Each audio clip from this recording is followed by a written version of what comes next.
The law of attraction suggests that whatever we focus on, we bring into our lives.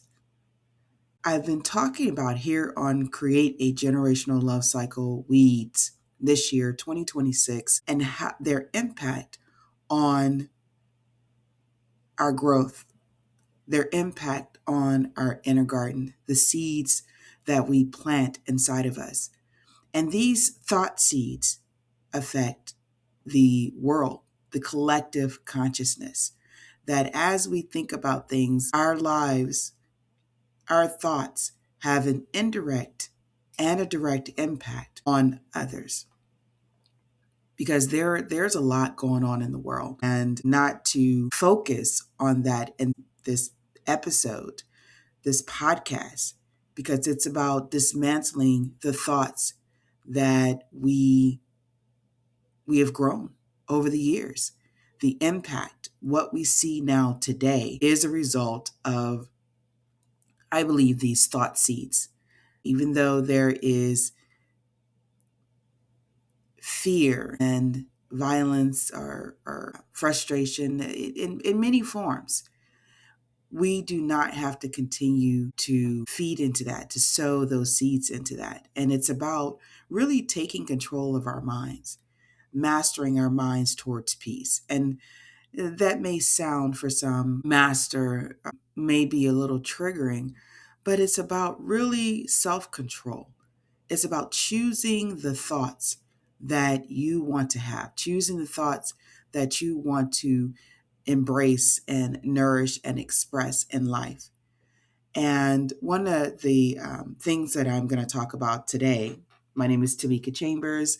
I have my BSN and MSN degrees in nursing. I am an integrative nutrition health coach. I help nursing students pass their NCLEX. I've been doing that to support them, giving back to nursing. But more importantly, I am on a mission to dismantle these thoughts, to create a generational love cycle, to expose these thoughts, and to encourage true self-expression. And the set of thoughts, because sometimes I just talk about just the weeds itself. And let me clarify, weeds are those things that you don't want to come into your garden. So when you think about weeds, if you have gardened before or raised plants, seeds, grown fruit, weeds are just those plants that we don't want to be there, meaning that they can rob our nutritious plants, the fruit that we really want to grow within us, those seeds that are like those innate seeds, and I call them spiritual seeds, but they can rob us of life, of nourishment. And if you think about weeds, that's exactly what they do. They fight for, or they're in competition for nourishment, because they too want to grow. They too want to sprout. They too want to make their own fruit, and their fruit is not nourishing. If you think about weeds in general and go out there and eat weeds, you'd rather have a blueberry than a weed plant that has grown in the garden. And they can appear pretty. They can appear tempting. They can appear something that is better. Because I remember when I went out to the garden, I was like, "Oh my gosh, look at this! It's so pretty!" And what is this? And as I got closer to the weed, it had its vine around the true plants that I was planting, and that's when I learned about weeds, and I realized that it was this whole awakening and realizing that gardening is so close to how we are to live our lives, to express our lives. We are to be mindful of the thoughts that we have. And I know there's so much that's going on, and it's so easy to say, but it's so worth of changing this little bitty seed, what I had learned as a child, how this little bitty seed can grow into something so huge, so life impacting. It was green grapes from my grandmother's garden, and how one seed of thought, one seed of prejudice, or one seed of violence, or one seed of love, one seed of compassion, their impact on our lives. And so today, I'm talking about pain, And I wrote it down as pain and purpose. I was taking just kind of thinking about what thoughts or what weeds I would talk about, and it came across pain and purpose. Let's talk about that. Both of them start with the letter P, and what differentiates them is what we focus on. Purpose is basically the plan, the divine plan for our lives, what we're here to do. It gets into those innate gifts, those talents, those abilities, watching just different things, American Idol, and hearing people sing and seeing people dance, the Olympics, a coach, a teacher, hearing people talk about things, and the gift of oratory, the gift of dancing, the gift of music and jazz, and how someone so young can sound so old soul in their voice. And I think about that we have this human blueprint, if you will, of seeds, of strengths, and not just strengths, just different types of seeds from previous generations, and how we have our divine blueprint and the characteristics of love, of peace, of joy, of happiness. And with that, we have all of this other stuff that we have to work through. And I was talking to my son. I know I normally compare it with the garden, with thoughts. But when I think about it on a level of movies, many of us love going to movies and seeing a protagonist and the underdog, the person that has all this stuff, these flaws, these character flaws. And that's where our human genetic blueprint comes from. All these flaws that we have, and these goals and desires, and we have our characteristics in the middle of it. And we're always rooting for that person. When you write a script, you're trying to make that person with flaws and as real as possible, that the underlying theme, I believe, of any movie is that good overcomes evil, of many movies, are that we can overcome our life. We are overcomers, that we master ourselves, and we really realize what it is that we need or want. And it's more of that need is more of a character, if you will, more of courage and self-preservation and love and true compassion and being there for ourselves, self-acceptance. And those very things that we write about, the very things that we love in movies, are the very things that we're here to do, to identify our reason for living, to have life, to have meaning, to identify our gifts. What are we good at? What can we do? And how are we to use that in the bigger plan of things? And it's not about just coming here, okay, you do what you're supposed to do and you leave, but you go through all this stuff. You are looking and identifying and changing and grooming and mastering your thoughts and releasing pain and frustration and guilt to overcome all that, and to really be authentic with your music, with your gift, with your talent, and to be aligned with your truth. I think about The Last Dragon, and at the end, and I'm sorry, I'm not trying to do a spoiler, but at the end, he claims his power. And you think about every protagonist, usually they claim some sort of power at the end, that this is truly who I am. And that's what I think about purpose. Now, pain, on the other hand, to me, takes us far away from our truth. That we on some level, we experience pain. Everybody has a moment of frustration, whether you are and self doubt and guilt and shame. We can feel all of those emotions, many of us, and they can come from different types of scripts, if you will. They can come from not having your father or your mother in your life, your parents, uh, uh, feeling some form of rejection in some way, abuse, neglect. Let's see, not making your favorite team, not your talent not being expressed the way that you want to. the time that it takes, the process of cultivation, so many things, bullying, so many things that we all go through, and many of it more than one thing, more than one type of projection of pain that we can experience. And pain is eventually pain becomes your part of your platform, part of your brand, because it's intermingled with your purpose. That pain gives you purpose, pain in the seen in the right way, in the right perspective. And initially, it may not be, but as you work through that pain and understand that you don't want anybody to go through it, that there are ways, better ways of living life, that's when it becomes purpose. When you decide or choose that you want to heal. And that in itself has a process. It has acceptance is a major part of pain. But we all experience some form of pain projection because we don't all automatically heal from the pain. And as we go through our lives, as we're healing, we tend to project some of that pain through our voices, through actions, through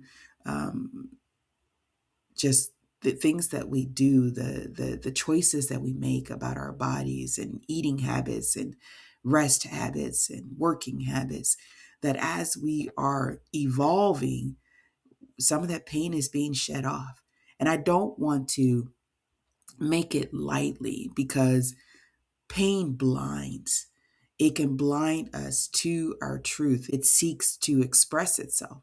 So you can find yourself rationalizing, well, I don't do that, and it didn't hurt that much, and not realizing consciously, fully, the the significance of our actions, things that we do, and we rationalize it. And pain has so many different levels. We can say, well, I didn't do what that person did, but projection of pain is pain, and it comes on so many different levels.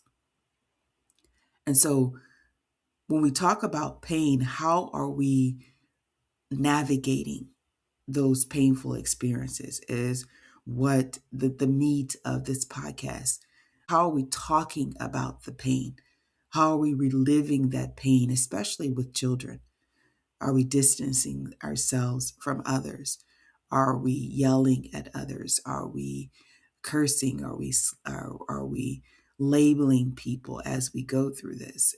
And how all of those actions that I just mentioned are choices. We have the power of choice, and it's about living in the moment. And pain will have you living in the past, and it's an awareness. It is a sitting down. It is a daily reflection of how did today go, and comparing who do I want to be. What am I doing though? What are my desires, and how are my actions aligning or lining up with those desires? And what do I need to do to become more of who I feel that I am, who I desire that I am? There's something in me that wants to come out, that wants to express itself in a joyful way, in a happy way, because I believe all of us have that desire for true self expression. I believe that's how we were made.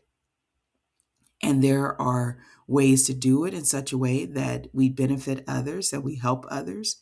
And there are ways that we can do it that can bring more pain to others. And how we are handling our pain, the thoughts that we're having, they express themselves through our talents and our gifts and our actions. That's why we can see people who are very talented committing different types of acts that are harmful to others versus those that are very talented and using some of what they have, their money, to help free others, to help children go to school, to help them have a better education, to help them to be more of their true selves. Versus pain wants to limit. It sees limitations. It wants to hold back others. It may on disguise want to lift up others, but its actions are not in alignment with the truth. And so when we think about pain, how are we dressing our conversations at work, at school? Are we taking our pain out on children? Are we yelling at children? Are we labeling them? Are we looking at them through the lens of our pain? If we have heard fearful stories of a certain culture or religion, are we using stereotypes? And now every person that we see of a certain color or race or religion or financial background, we're looking at them that way. What are our eyes seeing? What are we speaking daily? What are we saying to our children? Are we confirming, affirming certain stereotypes? Are we speaking about our pain more in a sense of just frustration and anger, or are we clouding the vision through our talk? How are we impacting the vision of our children? How are they talking to you? Are they seeing ways of making the world better, or are they having thoughts of this is a horrible place? We have to think about the violence or acts among teenagers, depression and frustration and guilt. How are we feeding into pain, this whole cycle of pain, and how are we feeding into purpose? That although we see these things in life, you can make a difference. I remember being fearful of bringing children into the world until I basically made a declaration that I was raised by a mother who sowed virtues, and I had a decent life. I tried to do decent things, that I bring children in the world that can make a positive impact on the world instead of being fearful of what the world can do to them. Are we seeing our children in that light? And I know as a mother, it can be difficult when you're hearing so many stories, and it's reminding yourself daily. And whenever the negative thoughts come, that no, my children can make a positive impact on this world. And it means that I too have to make an impact, a positive impact on this world. That I have to be mindful of what I say, mindful of what I do around them, mindful of how I talk around them. Do we talk about virtues? Do we talk about overcoming? Do we talk about life and meaning and purpose with our children? Instead of what's going on in the news, that we may watch the news, but is that the majority of the conversation that we have with our children? And so in looking at pain versus purpose, it's to what are we focusing on in this world? Because we're seeing the fruit, the harvest, the produce every day in life, or we're hearing about it, we're experiencing it on some level. And do we like what we're experiencing? Are we experiencing more of pain? Are we experiencing more of purpose? And the more we look at life every day, the more that we hear things, the more that we see things, the more that the opportunity, the greater our opportunity, or the more of an opportunity we have to assess our thoughts and to identify those that are possibly feeding into this collective consciousness of pain, and choosing better thoughts that align more with purpose, that align more with happiness and joy and inner peace. How are we doing that in what we say and what we do and how we think? And we can begin to change those thoughts one by one by recognizing them, by being truthful, by being honest, even with our children, and saying, you know what, there's a better way to live this life. And we're going to do it one step, one day at a time, 1 minute, one moment at a time. And we're going to think about how can we make this world a better place? First with ourselves, in addressing the pain that we have, in healing, And then in that moment, when we address ourselves and we change ourselves, we're already changing the cycle. This is Tamika Chambers with Create a Generational Love Cycle, bringing a conversation about pain and purpose and how we can dismantle those thoughts and in stopping and breaking the cycle of pain by creating love, by focusing more on purpose and how we can make this world a better place. And we look at our individual selves and how we can change those thoughts, how we can identify them, how we can daily reflect on them, how we can be honest with ourselves, every action that we do, the experiences that we have, how we need to look, how we can begin to look at those and say, what can I do to make sure I am giving more of purpose than pain, sharing more of purpose and pain. And don't forget to listen to Healing from the Inside Out, where I've been talking about my mother's life principles and how they have helped me to have a healthier perspective about the experiences that I've had with my life, and not just me, but also how they've helped others and to move forward from painful experiences to seeing their lives differently, to experiencing life differently. But I've been primarily focusing on myself, and I'll share more of that. So thank you so much for listening. And until next time, make this lifetime great, because the power to do so resides within you. I'll talk to you soon.